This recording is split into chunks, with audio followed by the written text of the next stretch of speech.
Luc, chapitre 1. Plusieurs ont entrepris de composer un récit des événements qui se sont accomplis parmi nous, d'après ce que nous ont transmis ceux qui ont été des témoins oculaires dès le commencement et qui sont devenus des serviteurs de la parole. Il m'a donc paru bon à moi aussi, qui me suis soigneusement informé sur toutes ces choses dès l'origine, de te les exposer par écrit d'une manière suivie, excellent Théophile, afin que tu reconnaisses la certitude des enseignements que tu as reçus. Durant le règne d'Hérode sur la Judée, il y avait un prêtre du nom de Zacharie, de la classe d'Abia.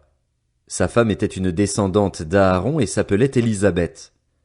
Tous deux étaient justes devant Dieu, ils suivaient d'une manière irréprochable tous les commandements et toutes les lois du Seigneur. Ils n'avaient pas d'enfants, parce qu'Élisabeth était stérile, et ils étaient l'un et l'autre d'un âge avancé. Or, pendant que Zacharie remplissait sa fonction de prêtre devant Dieu, c'était le tour de sa classe, il fut désigné par le sort, d'après la règle en vigueur pour les prêtres, pour entrer dans le temple du Seigneur et y brûler le parfum. Toute la multitude du peuple était dehors en prière, à l'heure de l'offrande du parfum. Alors un ange du Seigneur apparut à Zacharie et se tint debout à droite de l'autel des parfums. Zacharie fut troublé en le voyant et la peur s'empara de lui. Mais l'ange lui dit, « N'aie pas peur, Zacharie, car ta prière a été exaucée. Ta femme Élisabeth te donnera un fils et tu l'appelleras Jean. Il sera pour toi un sujet de joie et d'allégresse et beaucoup se réjouiront de sa naissance, car il sera grand devant le Seigneur. Il ne boira ni vin ni boisson alcoolisée et il sera rempli de l'Esprit Saint dès le ventre de sa mère. Il ramènera beaucoup d'Israélites au Seigneur, leur Dieu.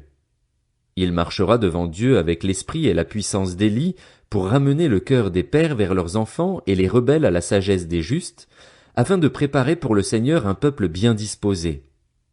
Zacharie dit à l'ange, « À quoi reconnaîtrai-je cela? En effet, je suis vieux et ma femme est d'un âge avancé. » L'ange lui répondit, « Je suis Gabriel, je me tiens devant Dieu. J'ai été envoyé pour te parler et pour t'annoncer cette bonne nouvelle. Voici, tu seras muet et tu ne pourras plus parler jusqu'au jour où cela arrivera, parce que tu n'as pas cru à mes paroles qui s'accompliront au moment voulu. » Cependant, le peuple attendait Zacharie et s'étonnait qu'il s'attarde si longtemps dans le temple. Quand il sortit, il ne pouvait pas leur parler, et ils comprirent qu'il avait eu une vision dans le temple. Il s'exprimait par signes et il resta muet. Lorsque ses jours de service furent terminés, il rentra chez lui. Quelque temps après, sa femme Élisabeth fut enceinte. Elle se cacha pendant 5 mois, disant, « C'est l'œuvre que le Seigneur a faite quand il a porté le regard sur moi pour enlever ce qui faisait ma honte parmi les hommes. » Le 6e mois, l'ange Gabriel fut envoyé par Dieu dans une ville de Galilée, appelée Nazareth, chez une vierge fiancée à un homme de la famille de David, appelé Joseph. Le nom de la vierge était Marie. L'ange entra chez elle et dit, « Je te salue, toi à qui une grâce a été faite, le Seigneur est avec toi. Tu es bénie parmi les femmes. » Troublée par cette parole, Marie se demandait ce que pouvait signifier une telle salutation. L'ange lui dit, « N'aie pas peur, Marie, car tu as trouvé grâce auprès de Dieu. Voici que tu seras enceinte. Tu mettras au monde un fils et tu lui donneras le nom de Jésus. Il sera grand et sera appelé Fils du Très-Haut, et le Seigneur Dieu lui donnera le trône de David, son ancêtre. Il régnera sur la famille de Jacob éternellement, son règne n'aura pas de fin. » Marie dit à l'ange, « Comment cela se fera-t-il, puisque je n'ai pas de relation avec un homme? » L'ange lui répondit, « Le Saint-Esprit viendra sur toi et la puissance du Très-Haut te couvrira de son ombre. C'est pourquoi le saint enfant qui naîtra sera appelé Fils de Dieu. Voici qu'Élisabeth, ta parente, est elle aussi devenue enceinte d'un fils dans sa vieillesse. Celle que l'on appelait la stérile est dans son 6e mois. En effet, rien n'est impossible à Dieu. » Marie dit, « Je suis la servante du Seigneur. Que ta parole s'accomplisse pour moi. » Et l'ange la quitta. À la même époque, Marie s'empressa de se rendre dans une ville de la région montagneuse de Juda.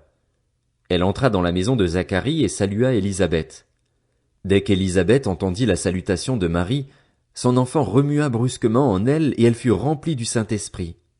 Elle s'écria d'une voix forte, « Tu es bénie parmi les femmes et l'enfant que tu portes est béni. Comment m'est-il accordé que la mère de mon Seigneur vienne vers moi? En effet, dès que j'ai entendu ta salutation, l'enfant a tressailli de joie en moi.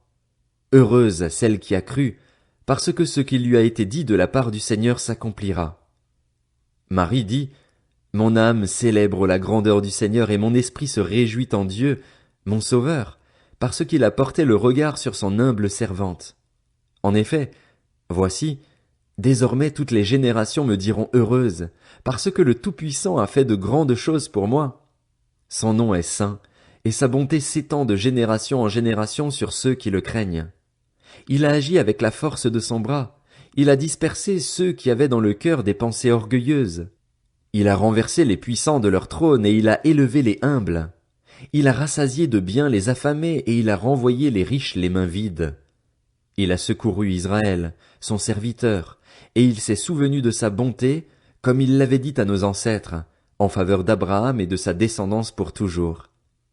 Marie resta environ 3 mois avec Élisabeth, puis elle retourna chez elle. Le moment où Élisabeth devait accoucher arriva et elle mit au monde un fils. Ses voisins et ses parents apprirent que le Seigneur avait fait preuve d'une grande bonté envers elle, et ils se réjouirent avec elle. Le 8e jour, ils vinrent pour circoncire l'enfant. Ils voulaient l'appeler Zacharie, d'après le nom de son père, mais sa mère prit la parole et dit, « Non, il sera appelé Jean. » Ils lui dirent, « Il n'y a dans ta parenté personne qui porte ce nom. » Et ils firent des signes à son père pour savoir comment il voulait qu'on l'appelle. Zacharie demanda une tablette et il écrivit, « Son nom est Jean. » Tous furent dans l'étonnement. Immédiatement sa bouche s'ouvrit, sa langue se délia, et il parlait et bénissait Dieu. La crainte s'empara de tous les habitants des environs, et dans toute la région montagneuse de Judée on s'entretenait de tous ces événements. Tous ceux qui les apprirent les gardèrent dans leur cœur, et ils disaient, « Que sera donc cet enfant? » Et, en effet, la main du Seigneur était avec lui. Son père Zacharie fut rempli du Saint-Esprit et prophétisa en ces termes, « Béni soit le Seigneur, le Dieu d'Israël, parce qu'il a visité et racheté son peuple. Il nous a donné un puissant sauveur dans la famille de son serviteur David. C'est ce qu'il avait annoncé par la bouche de ses saints prophètes des temps anciens. Un sauveur qui nous délivre de nos ennemis et de la domination de tous ceux qui nous détestent. Ainsi, il manifeste sa bonté envers nos ancêtres et se souvient de sa sainte alliance, conformément au serment qu'il avait fait à Abraham, notre ancêtre. Il avait juré qu'après nous avoir délivrés de nos ennemis, il nous accorderait de le servir sans crainte, en marchant devant lui dans la sainteté et dans la justice tous les jours de notre vie. Et toi, petit enfant, tu seras appelé prophète du Très-Haut, car tu marcheras sous le regard du Seigneur pour préparer ses chemins et pour donner à son peuple la connaissance du salut par le pardon de ses péchés, à cause de la profonde bonté de notre Dieu.